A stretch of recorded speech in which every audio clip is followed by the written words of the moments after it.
my favorite episode ever. Standing on the grass in my diaper, drinking out the water hose with my dad. Buy back the block, reinvest in your community. Nip was doing amazing things in the neighborhood. However, Nip still had a past, and sometimes your past still comes back to haunt you. I was gonna humble you on every stage, Sean. Let's go! The situation with Puff just is mind-blowing. People coming out with this much granular detail. He ain't gonna ever get out. But with Top Ramen, you can add too much water, let it cook, pour some of the water out, put the fixings in there and your own ingredients, and then pour some more water out. Listen, I got experience with Top Ramen, okay? Pod is good. All the time. And all the time. Pod is good.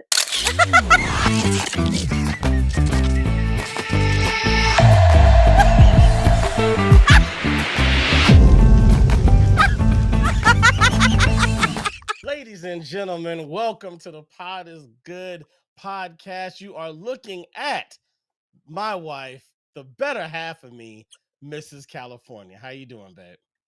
I'm good. How you doing, babe? I'm good. Thank you for being here. You look great. You look awesome as you always do.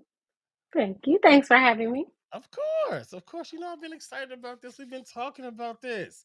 And I am right now like on pins and needles, like excited about what's gonna come out. Are you gonna try to out me on? Don't out me like in front of Hey, you don't out me, I won't out you. Okay, deal. We'll go ahead and pinky on that. I got you. Okay, we good. All right, so first things first, tell everybody, where are you from? Los Angeles, California. Los Angeles, original. Yep. The OG. Born and raised. You know that's rare. Yep. It's rare to find somebody like born and raised in Los Angeles. Yep. You're like Jefferson and Crenshaw. Hello, what up, Jeff and Crenshaw? He's back by the soil. That's what's up. Okay, so Jefferson and Crenshaw, that was the hood. What is your fondest childhood memory that like just immediately comes to mind when you think about those streets you just said? You think about that time in your life. You think about the LA, California sun shining down on you as a kid, Jefferson and Crenshaw running around with the homies. What's one of those moments that just kind of hits you?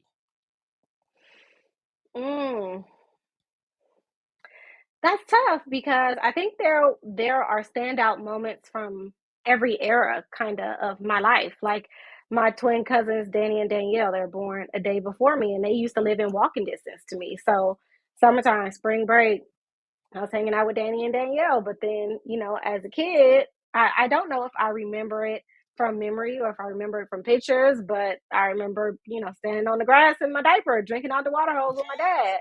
Not the water hose. The water hose. Not the water hose hydration. Yes, the water hose. They don't know about that.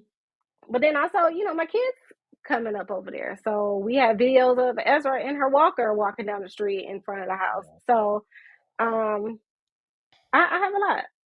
That's what's up. I forgot. I almost broke protocol. We got to start with a top 5. I don't know what I'm thinking about. We can get into the story later. But we got to start with a top 5. I have an interesting, brand new top 5 just for my wife. Are you ready? No. Go and take a sip. Just one more sip. All right. I want to know your top 5 sitcom characters of all time. I mean, you got your. Do they have to be in order? No. Well, if you have them in order, great. But you got your Sinclairs from Living Single. You got your Coles from Martin. You got all these different characters that are beloved to us. But for you, which 5 stand out? Definitely Hillary Banks.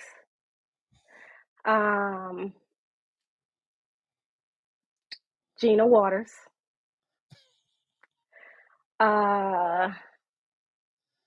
Gina Waters or Gina Payne? Both. Okay. Vivian Banks.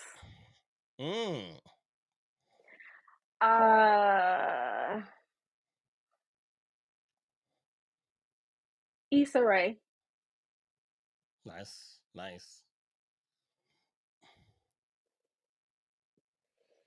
Mm.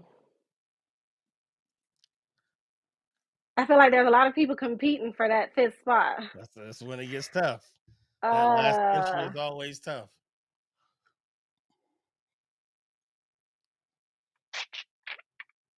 I don't I know. see the trend. I see the trend I with don't the know. you like the outspoken, Well, big well, personalities.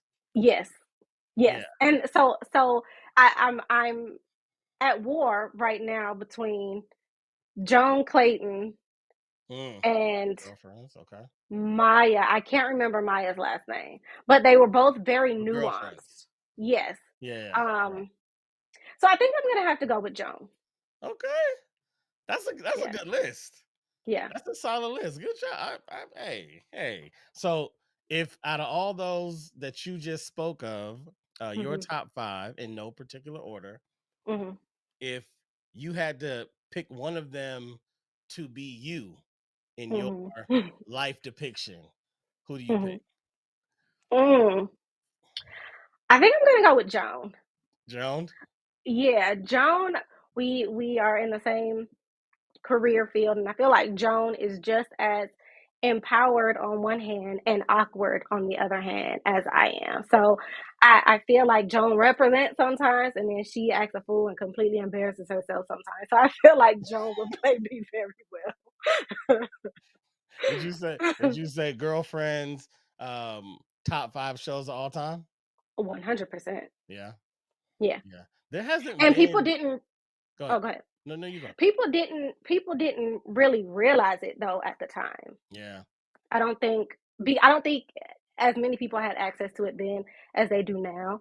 And Yeah. so I think the majority of people, men, women, no matter what shade, can identify with multiple characters on that show. Yeah. Whereas, back then it was a black show, Right. which I think is why it didn't last as long as it should have. Yeah. It seems like that happens with a lot of the classics. It's like, you don't really realize Martin is what it is until later on. You don't Hmm. realize the Fresh Prince is what it is until later on. And I don't know, do you think it's that comparative thing that happens later when you look at the new shows and you're like, man, it ain't like what it was, or is it just the nostalgia of it because it touched you at a certain time? Like, what do you think creates that feeling of like, man, you don't know it then, but later on, you really appreciate it. Well, I think some shows are just popular before your time. Like Mm, when Girlfriends was on the air, I was younger. I couldn't really relate to the content.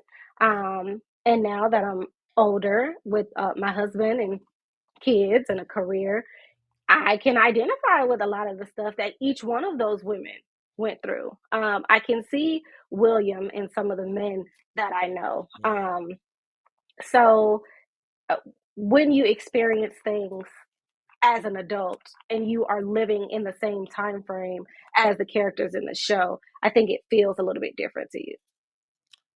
yeah. That makes sense. I'm glad you brought up William. William, I kind of Mm. forgot about William, and it feels like my younger memories of William was like, you corny, like what are you doing? But then like when I got older, then it was kind of like you're respectful. Hmm. You're hanging out with a lot of girls. You can't just be the creep that's trying to lay with all of them. You have great restraint because these are all beautiful girls you're hanging with. And then they're coming to you to talk about their problems and issues. Like, you could have been an opportunist. But William, he was like, hey, matter of fact, I'm going to go mess with the security guard. I'm Hmm. going to go over Hmm. there real quick. Hmm. These my friends. That's respectable. Yeah, William gave you balance. Like William for sure had his stop moments, but William he was also a consummate professional, and William chose. You could tell that William chose to pursue his profession and put his romantic pursuits on the back burner, which is why he was so awkward with women. Um, but yeah, William was underrated as a Yeah. character for sure. I agree. I completely agree. Real quick to the chat, we got Christine jumped in and said hi. What's going Hey. on, Christine? Um, Tina said definitely Issa Rae. Respect, respect. Jimmy, we see you too. I'm pretty sure you're saying nice to the list. Understood. That was a really great list. That was a really great list. And I kind of tried to catch you off guard and you handled it like a champ. Mm, Like a champ. thank you. All Thank right, so back to this California lifestyle that I live. Back to living in LA. Because you. Hmm. living and growing up in LA is, I think, something that like is almost like a mystery to a lot of people. Because when people think about LA, they think about Hollywood. You know, especially around the world, we have people that watch us from Africa, from South America. It's like their idea of LA is like vacation, celebrity, beaches, fame and all of that. But for you, you grew up in it more like your reality. Do you feel like that other side of LA ever penetrated you, or do you feel like it was always like very separate from you? Did you ever aspire to it, or was it completely different actually being in the city from such a young age for your whole life? Yeah, what people think of when I think about LA. I won't say that it was completely different from my lived experience because, being in close proximity to LA, I was able to go attend the taping of Girlfriends Live. Right. Um, I have tons of autographs in my photo album from child stars that I admired when I was young. Um, but it was never anything that had any kind of powerful hold on me. I never looked at it like I was living in La La Land, like a lot of other Yeah. people think about it. Um, LA was just, like any other city. You have your folks that live in New York, and you have your famous people that come out of Brooklyn, and you have your regular people that come out of Brooklyn. So Yeah. for LA, it was where my family was and my friends were, where I had my first jobs.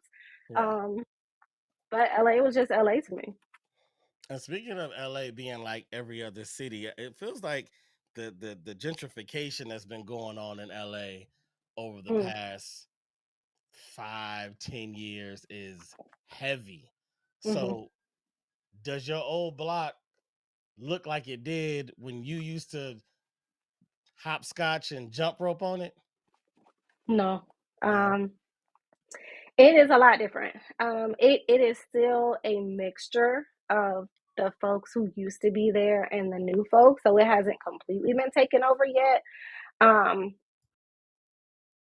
and in an attempt to be as politically correct as possible, um, you see people walking down the street in a manner where they used to be afraid to do so. Mm, Um, so it is different. You see different businesses that are popping up that serve the new residents of that community. There's right. a ceramics and pottery shop in walking distance from my parents' house.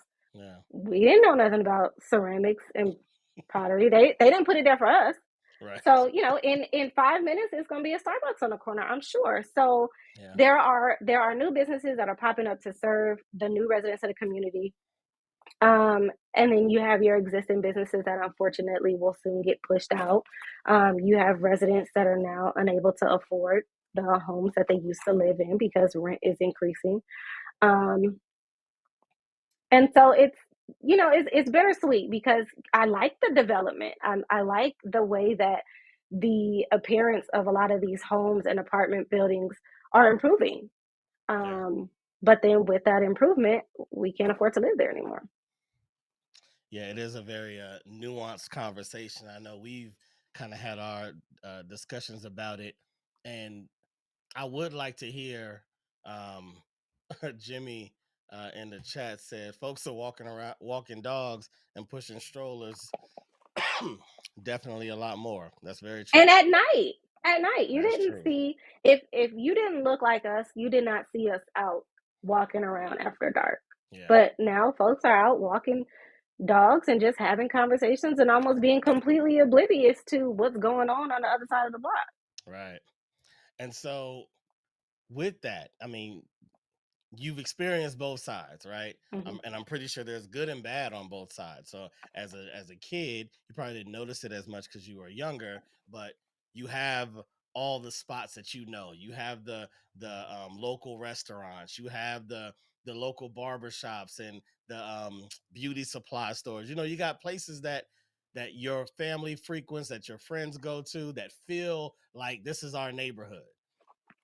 But you also have the places that are empty because maybe they can't be there, or the places that um that maybe they're getting broken into, or whatever's going on because they don't have the security or the staff that can maybe even put in security systems. So you got kind of got good and bad. Then later on, you have this new wave of new money that comes in, but like you said, they bring in new residents where the area looks better, it's cleaner, it's brighter. However, it don't feel like home anymore. Now it just feels like what you said earlier, every other city.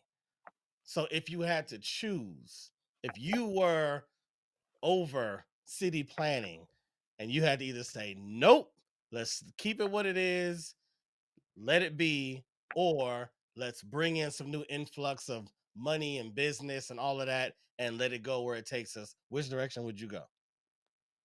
I would definitely say no and keep it as is. Um, Reason being, we haven't yet given ourselves enough time to really come around to the idea of buying back the block, right? We have a lot of our Black media personalities, and we have a lot of our Black business owners who are worth a great deal of money, and they're now perpetuating the idea of buy back the block, reinvest in your community, reinvest in the school district. And as Black folks, we don't really move quickly with ideas like that. We do come around to it, as we saw during the pandemic, where everybody wanted to buy Black, but it took us a while. We've been talking about recirculating our own dollars for a really long time. True. So if we were to let some of these businesses stay closed and get vandalized maybe for another year or two until we really tap into that come back home to where you were instead of getting money and hitting the road, then we have some more of your high end Black beauty supplies, and we have some more of your well kept and well staffed Black restaurants, and you have clothing stores, and you have the opportunity for folks to open up a grocery store in your neighborhood to really keep the money in house. But if we allow other folks to come in and they are paying more for some of those leases for some of these storefronts, then the prices are never going to go back down to where they were. And then it's going to be even longer before we're able to afford to set up shop in our own neighborhoods. Yeah. Yeah, that's always a struggle because then we were preaching that, as a community, like people come back to your neighborhoods, put money back into the neighborhoods. Don't just, fly away the moment that you have, a lifestyle that can actually help build the neighborhood up. But then you get a slap in the face like Nipsey, someone who is doing good for the neighborhood, someone that's staying in the area, and then tragedy strikes because there's also, evil around every corner. I think that Nip was a very nuanced situation. Yes, Nip was doing amazing things in a neighborhood. He was employing a lot of people and he was empowering a lot of people. However, Nip still had a past. So, I mean, yes, you can move out of the neighborhood, but that doesn't mean that your past sins are not going to catch up with you. Um, so I think there are a lot of people who walk away feeling like Nip was doing so many amazing things. If Nip had left the neighborhood, then what happened would not have happened. And I just don't think that that's true. There are pastors who did dirt a long time ago, and sometimes your past still comes back to haunt Catches you. up. It So catches up. Yeah, that's true. so I don't know. Yeah. I don't know. No, that makes sense. That's not the cleanest example. It's not the Right, same as if Irvin Johnson comes back and wants to do things in the neighborhood. Like I get what you're saying. right, Especially if that neighborhood is where your dirty secrets lie. right. Yeah, yeah, that makes sense.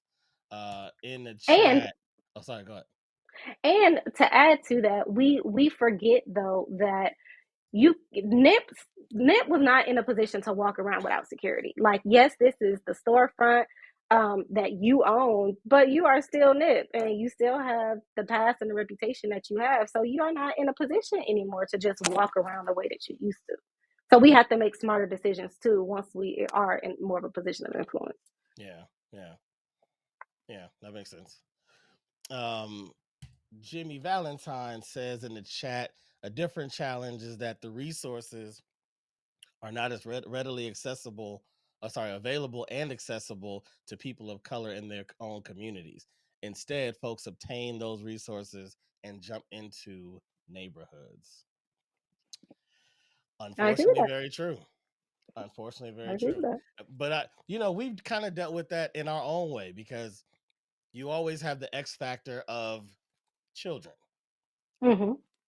And as much as we don't like to admit it, one thing that we can say is that in certain neighborhoods, the parenting of other children may not be up to par, right? Whatever the reasons are, not even blaming the parents. There might be systemic reasons, they might be reasons that are passed down, whatever it is.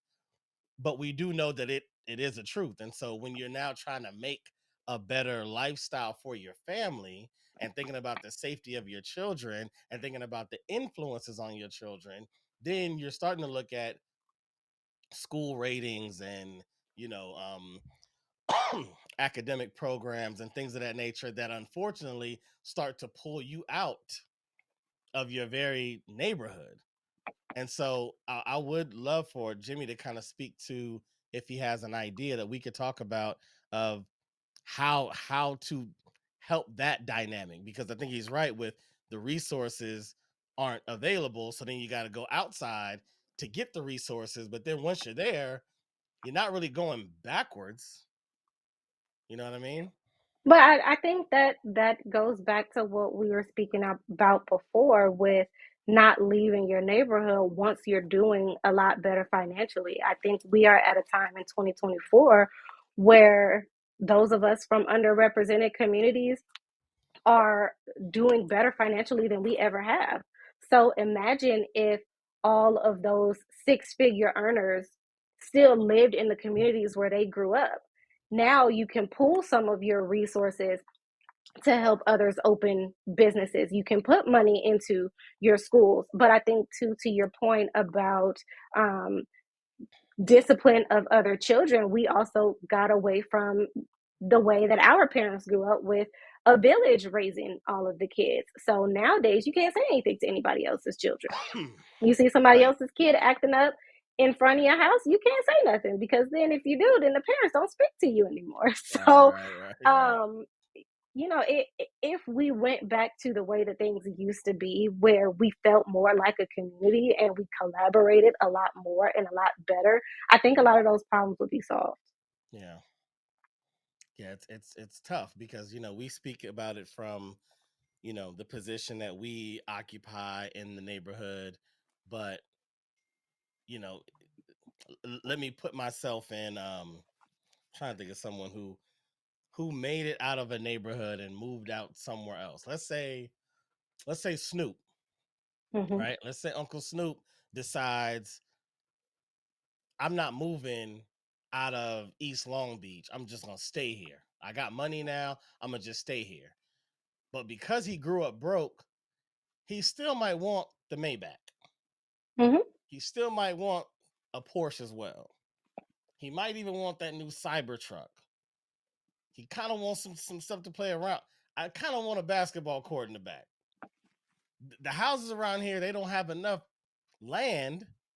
I either have to move out to Chino to get a bigger place to have all this stuff, or I gotta buy like two or three of these houses and build. And guess what? If I do that now, I got the nicest cars on the block. I got the nicest everything on the block. So how does, looking at it from Snoop's eyes, he might be like, "Bro, I love the hood, but I'm not styling around in a McLaren driving down the hood or parking in front of my house in the hood." I could be looking at life in the hood with rose-colored glasses, but I think that we don't give our young people enough credit. Mm. Um, I think that they go for the things that they are only minimally exposed to. So there might be an issue with him driving around in a McLaren because the young people that are in his neighborhood seeing him driving around in that McLaren are not exposed to what that kind of lifestyle actually looks like. So if our millionaires, multimillionaires, billionaires spent more time exposing some of these young people to the business end, started incentivizing them to perform a little bit better than they had before, keep their nose clean, I think we might see a decrease in a lot of the foolishness that's going on. But there's still so many degrees of separation between the McLaren and the young folks who have their eye on the McLaren. Then they don't really see a path to get there besides I see it and I'm gonna take it. Mm. Yeah. Rose colored glasses, possibly. You said what? Rose-colored glasses? Maybe, maybe, but it's valid. It's valid. It's a very valid point. I don't know who begins the process, Right, which is probably the hardest part. right. But even going back to your idea, not your idea, but your um speaking of the idea of a village, Hmm. if you had um a Snoop, a Dre, Cheryl Swoops, Kobe, you have groups of people that were showing it together. Not so no one felt like they were showing off, because that's also a problem. But somehow finding a way to kind of bring people in. We're doing these car show events. Come check it out. Sit in the car. Everybody, whatever. Opening their eyes to that, then yeah, you're right. Maybe there's a possibility that it doesn't feel like, ooh, I need that. I gotta take that. It's like, oh yeah, that's what's up. That's Snoop's McLaren. You let me sit in it. It's crazy inside. Like, it almost feels like he one of you now that just maybe has a few more things than you, but y'all still the same. Instead of he way up here, you way down here, and then you have that disparaging distance. I do want. I know we're using Uncle Snoop as an example, but I do want to put some respect on Uncle Snoop because he is one of us, one of our OGs that is actually giving back, and he is doing the work in the neighborhood. So respect Uncle Snoop. That's a fact. That's actually why I picked him, because it couldn't be taken the wrong way because he's actually Right, doing it. You'd hate right. to pick somebody that ain't doing nothing. They like, And they feel like you calling you them out. trying to Yeah, tell me that? yeah. Like, hey man, hey, do your little podcast and leave me alone, bro. Um, all right, so you lived in LA. You have a Hmm. great understanding of the city, but you, like very few people that I know, have like lived in three of the largest metropolitan cities of the United States, Hmm. in Los Angeles, in Atlanta, and in New York City. Yes. And I would ask you which one was the best, but I feel like that's kind of obvious. Hmm. So um I'll ask I guess a different question. If you had to send somebody to each of those cities to do one thing, what do you send them to do in each one of those cities? Mm, You're like the ultimate tour guide. That's where they want to go. What do I do? One thing, like one thing that's just going to capture that particular city. mm. In New York, I would send them there to network. Atlanta, I'd send them there to start a business, and in California, I'd send them there to retire. That's it. You switched the question, but I like the answer. I was saying like a tourist. Like, what thing are they gonna go do? Like, go look at. Like, But but I like that. I like that. I think each of those places, it depends on who you're talking to and who you're sending. Yeah, Um, yeah. because That's cool. different strokes for different folks. Yeah, no, that was cool. That was cool to network in New York, start a business in Atlanta, and then Hmm. retire in LA. Yeah. I love it. I love it. All right. I know you dreaded it. We're at the halfway point right now. I know you've been waiting. Everybody watching has been waiting. Thank you, everybody that's watching. If you have any questions for Erica, any comments, please put it in the chat. I'll get it on the screen as fast as possible. Um, Christine also said California. I don't know if she was selecting California to be the best, which I Yep, will she agree. was. She I'm was. going to assume that's what it was. All right.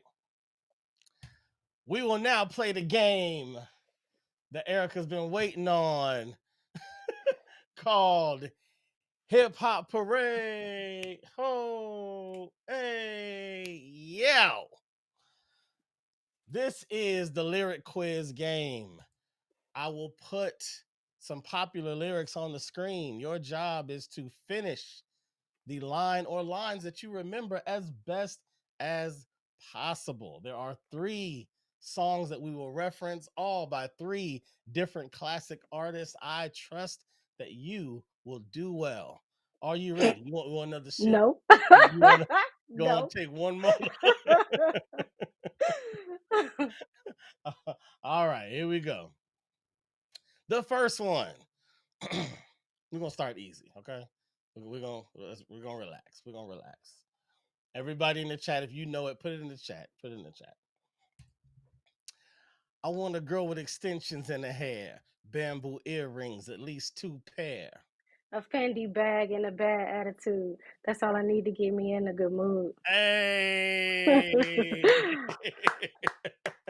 Thank you. Thank you. They all need to be easy like that.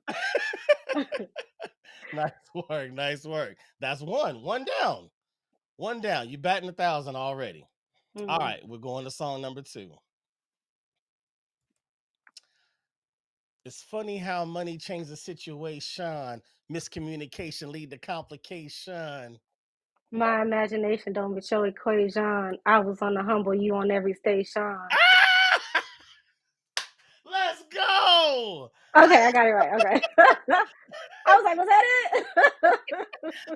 Let's go. I don't know if that it? you said emancipation or imagination, but you get it. No, thank you. You get the point. You get the point. Honey, you are 2 for 2. 2 for Thank you. Thank 2. you. Thank Very you. good work. Very good work. Last one. Song number 3. Is anybody in the chat saying it? Let me see. Let me see. Uh yeah, I think Christine is cheering you on. She said, yes, Erica. She said, you go, girl. Yes. I love it. I love a good little cheerleading squad. You know what I mean? Mm-hmm. Keeps it moving. All right, last one. I think you got this. I think you got this, babe. I better. Because number 2 was kind of the hardest one. Oh, okay. All right. She needed cheddar, and I understood that. Looking for cheese that don't make her a hood rat. I need the line before that. I need the line before that. You got it. You got it. Nope, I don't. Okay, I don't. I'm gonna start it at the top to get you there. All right, Okay. you ready? Okay. Yep. You're getting more cheers from Tina on the sideline. Okay. All right. All right. Y'all know how I met her. We broke up and got back together. Together to get her back. I had the sweater.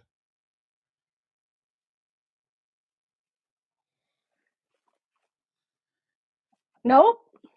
Nope. It's not. It's. I used to love it by Common, and if the song was on, I could rap the whole song. But Oh, I can't. you What's the can't. next word? The next word. Uh huh. Rat. Um, I'll give you 2 words. Okay. In fact. Nope. Nope. Mm. In fact, Nope. she's a queen to me. Her light beams on me. I love it I when love she it because she sings to sings me. to me. Yep. Good job. Good job anyway. 2 Yep. out of 3. I can't believe Common. I just knew the Common was like the gimme. But I know what And it's you know like. I love that song. I You know know I you love do. that song. on. I know you do. But I think that's what's always interesting about, once again, thank you for playing Hip Hop Hooray. Great job. 2 out of 3. Beautiful. You passed. The Thank you, one thing thank you. that's very interesting about that game is that you notice how much you don't know certain songs. Like, Mm-hmm. there's some songs I start and I'm like, huh.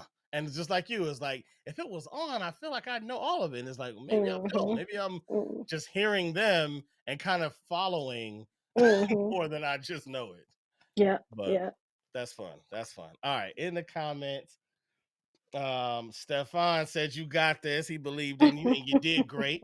You did great. Thank you, thank you. Um, are you making this up? What, these lyrics? Well, because you don't know them, Christine? Is that what it is? You think I'm just making up songs? I'm not. Every single song. The first one was LL Cool J. The second one was Lauryn Hill, and the third was Common, um, uh, Common Sense, what he used to call himself. She laughed. Jetty Taylor says, "Go, mom," from Ezra. Ezra's watching. What up, Ezra? Good job. And then, yay, Erica. You're killing it right now. You're killing it. You're killing it. Thank you, everybody in the chat. We appreciate the energy. We appreciate that. All right. So, Mm-hmm, um, mm-hmm, we talked a lot about your early life, right? mm-hmm. Um, and go from BJ. What up, BJ? And Christine asks, "What does she get? What prize does she get?" All of this, I know that's right. all I the know that's yays right. and the claps and the, that's it. Oh, I mean, what more could I possibly even come up with? Maybe I'll give her, a little round of applause. Hey, job. Great job. Okay, so now you are a mother, Mm-hmm. you're a wife, you're a professional. You have a lot of roles and titles in your life that you didn't in your earlier days, in Los Angeles, obviously.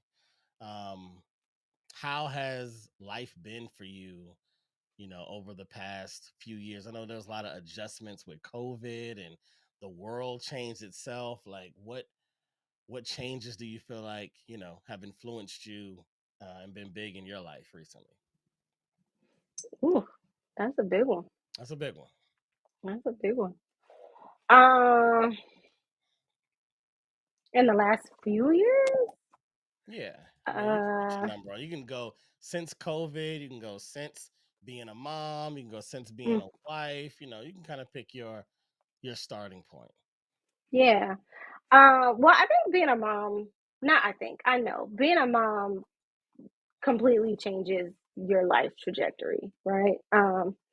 You have someone else to be responsible for, you have someone else to be an example for. So when your kids are watching you on a podcast, you can't curse. Um, so there are a lot of things that change when you become a parent.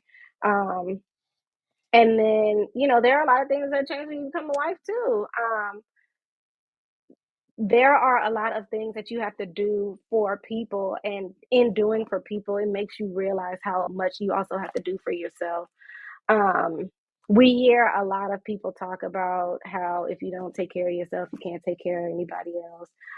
But as moms, that's easy to remember and very difficult to execute. Yeah. um, so, before, like in my younger years, being in LA, I was at Runyon Canyon all the time. Since Mm. I've had children, I haven't been to Runyon not once.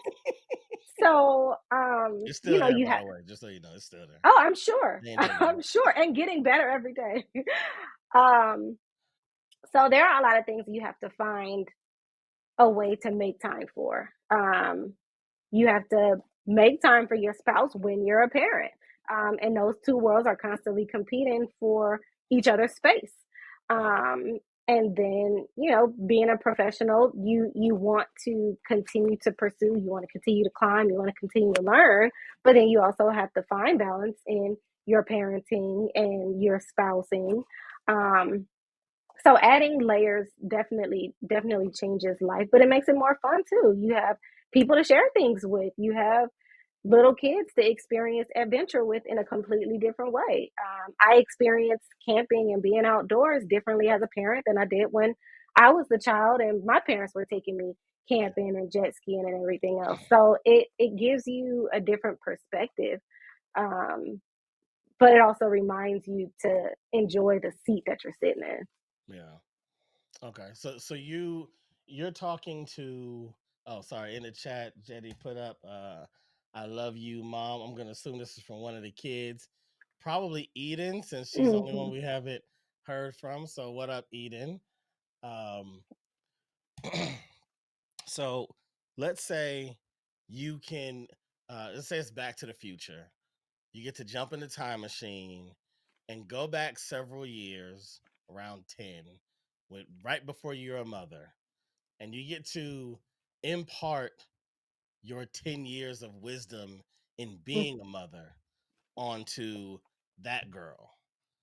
What do you think are like maybe the top three things you would try to tell her to guide her to make her journey more enjoyable and, more memorable, more relaxing, less stressful, whatever? What would you tell her? Invest time in building relationships. Um, Friendships, close female friendships are critically important as a young woman, a wife, a mother.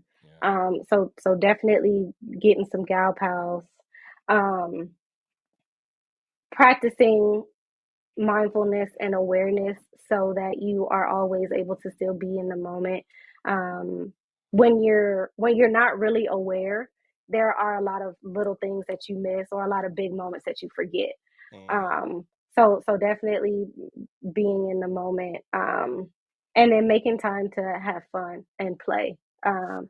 We see it with kids and how much they learn through play, but adults like to play too. Adults really like to have fun. Adults like to draw and color. Adults like to build things with Play-Doh. Adults like to race down the street and ride bikes. um, and those are just some examples of how kids play, but making time for play and not taking life so seriously, I think mm. helps you to really enjoy it. Yeah. Yeah. Those are really good. That was um, relationships, Mhm. awareness, and fun. Mhm. That's that's quality. That's quality right there. You just had a big uh, finish line that you crossed recently. Mm. Yeah. You want to tell everybody what that finish line was? Yeah, I just finished my paralegal certificate. Yeah. Yeah. Yeah. Um, Make sure. Oh, let me. so thank you, thank you.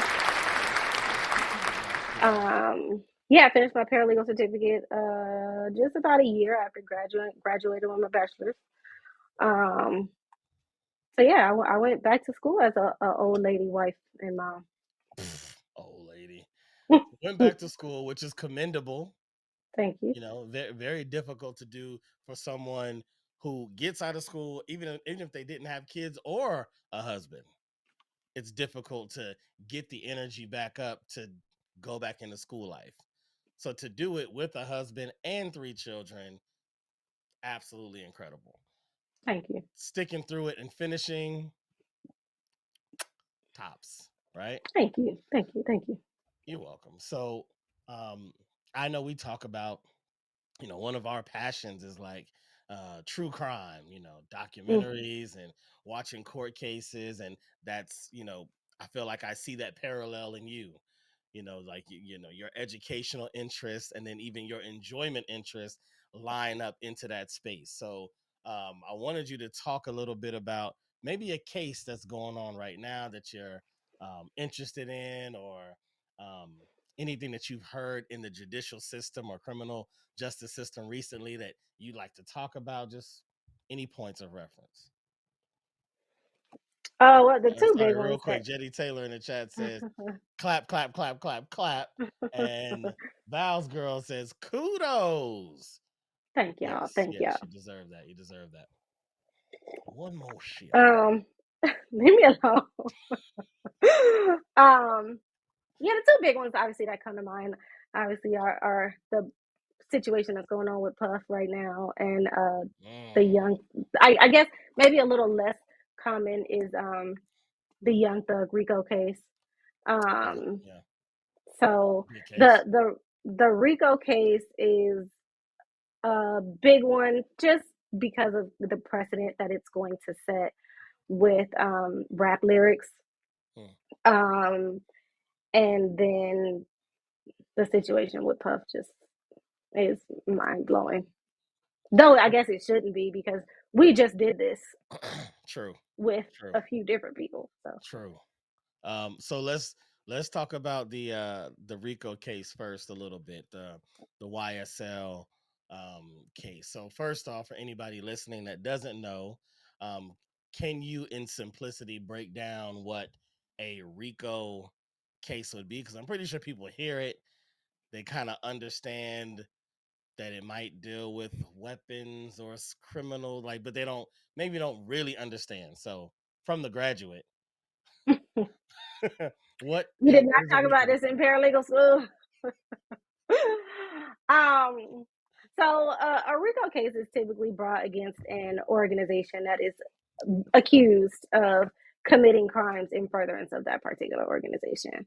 So, um, Young Thug and the YSL gang are being accused of selling drugs, committing murders, robberies, um, things of that nature in furtherance of the YSL gang with Young Thug as its head, basically. So you typically hear RICO cases tied to mobs or much larger gangs like BMF,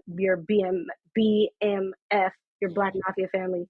Yeah. Um, but I think this is the first time where we've really seen a rapper who's been on the cover of like Vogue um, being charged with racketeering, right, as the head of an organization. Yeah. Um, so that, I guess that's an overview of Rico. Yeah. And so thus far, in your opinion, who's winning? The prosecution or the defense? I think the defense is winning solely because the prosecution has to convince the jury that each count in the indictment is true and each defendant being accused has done what they're being accused of. So if one is unfounded, then they all go.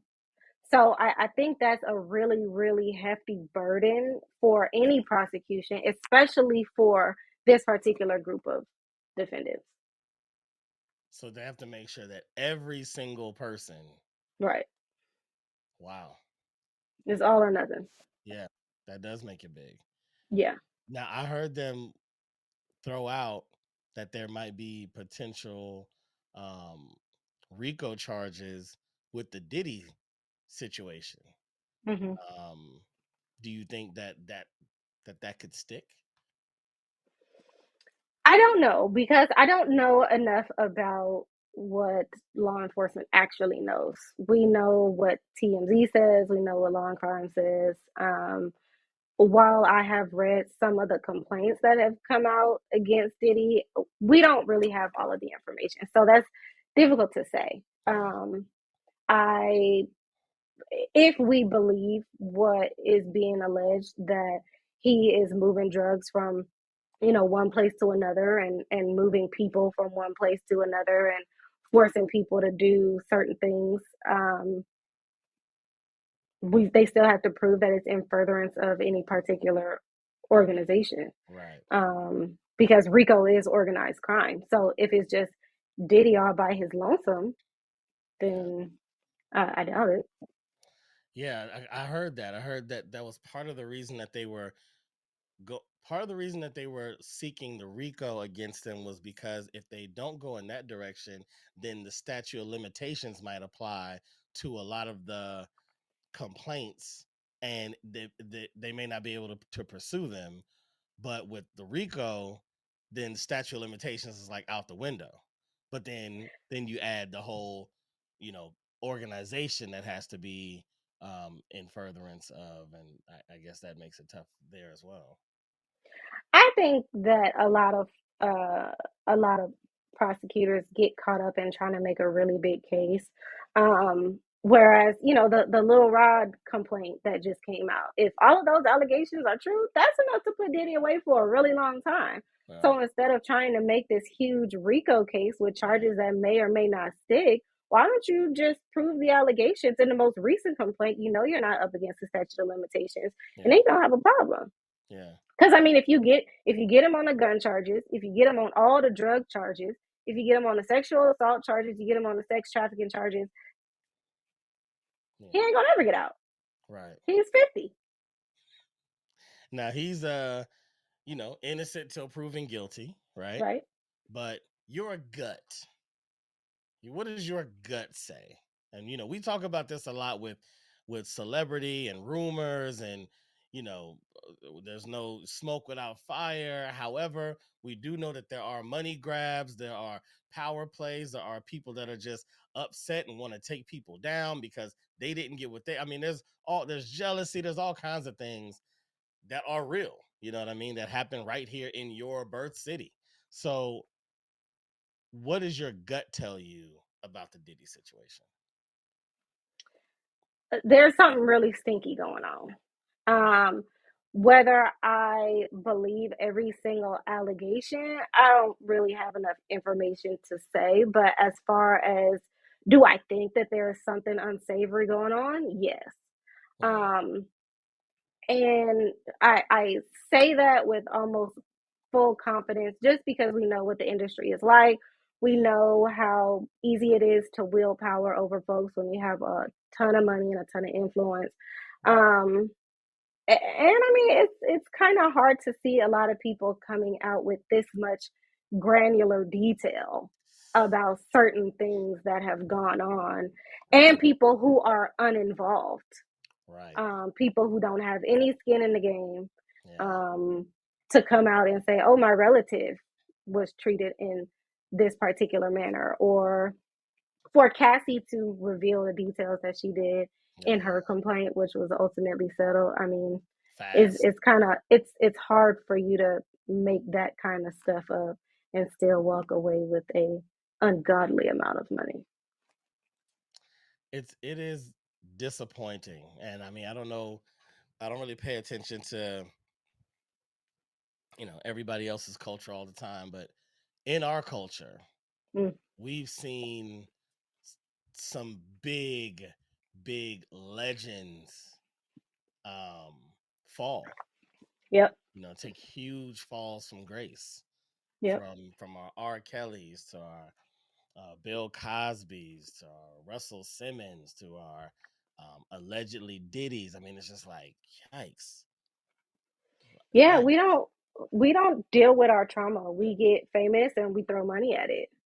Yeah, Um, you know, even your Will Smith, like Will Smith had, and I know you're gonna shame me for saying this, but Will Smith had like a really big emotional breakdown in front of the entire world that's because true. of unprocessed trauma. That's true. So yes, we don't condone the violence. We don't condone his actions. And yes, we feel like he should have been a bigger person and kind of dealt with that backstage. But Yeah, we have so much baggage that we as people are scared to really confront.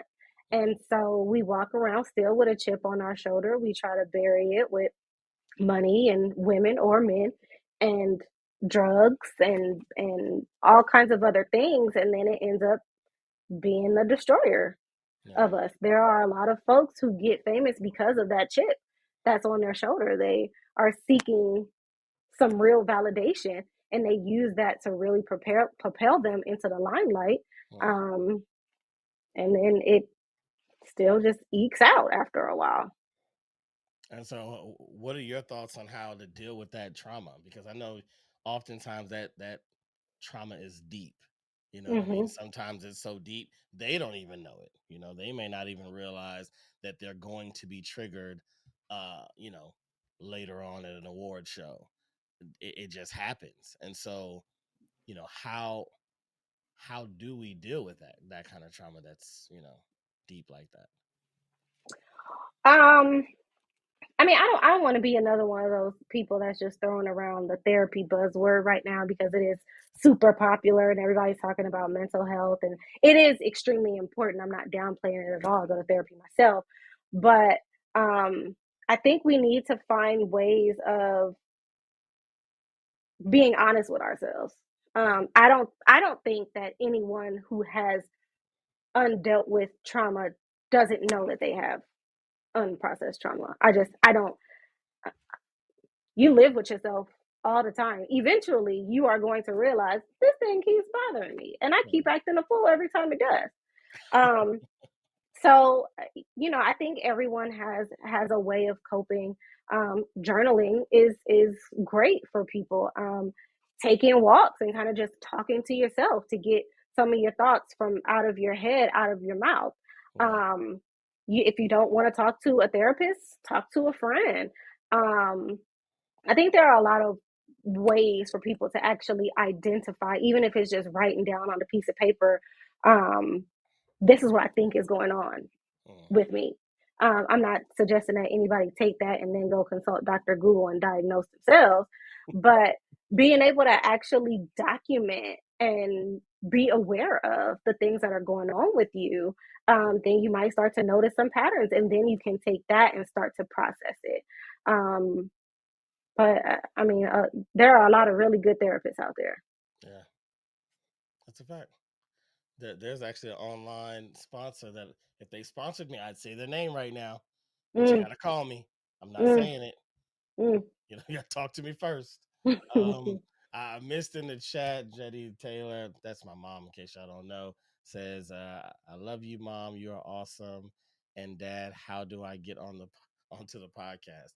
So just so you guys know, so that's my mom, Jetty Taylor, and our children are with her right now watching the show. So that's why we're getting the chime ins from the kids, and I'll get all of y'all on the show. How about that?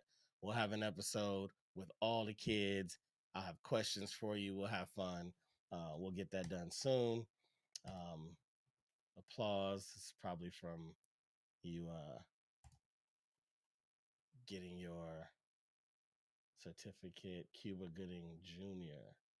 No, Oh, he's oh, also oh. part of the Yeah, Diddy Cuba thing. Gooding Yeah. Jr. And that Diddy and he had his whole situation even before that. Yeah, I got a crazy story about Cuba Gooding Jr. real quick. I'll say it right after this. Um, Ernestine said that she enjoyed it.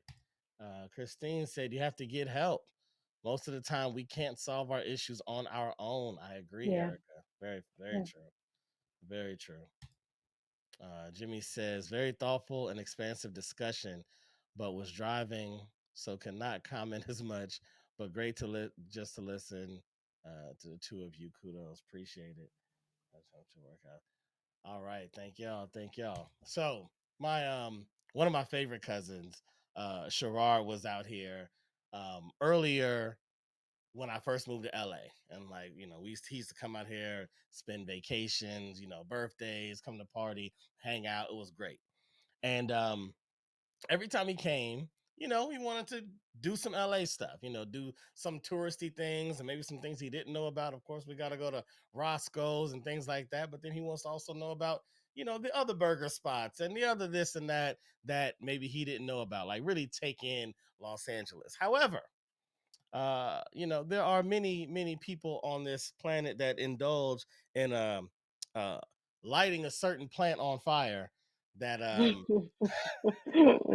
that Jamal, my weed chemist, was on here. What was that? Episode 46, I think. I can't remember. 47, something like that. But yeah, so he needed a little bit you know, he needed a Little Mary little a Jane. little life to the party. Hmm. A little life to the party. A little medication, right? So I didn't then, don't now, never have. So I don't know nothing. I don't know who to talk to. I don't know who to go get. I don't know nothing. So asking people that I knew, like, hey, you know anybody? And nah, you know anybody? Nah. And then all of a sudden I asked this girl, and she's like, oh yeah, I know somebody. She's like, he's over in Northridge. I bet. So I take him over, blah, blah, blah. He goes inside. He's in there for a minute. I'm like, man, is he doing it in there? Like, this is up in front of some random house in the middle of Northridge. Like, all right, whatever. He gets back in the car and he's like, man, I just bought that from Cuba Gooding Jr. Oh, don't be telling that man's business. You implicating him in crimes.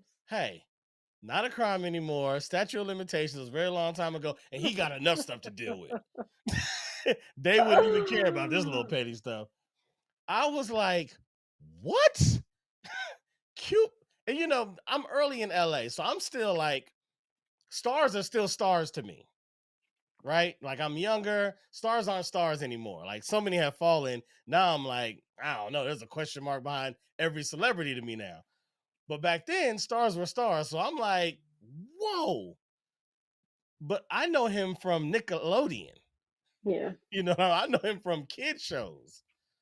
He's selling what? Like, I just blew my mind. So me and him always bring that up because uh, who who would have thunk that he was gonna come out here looking for the LA experience and then purchase from a celebrity themselves? I mean, if that's not the LA experience. That's it. That's Wow. that's it.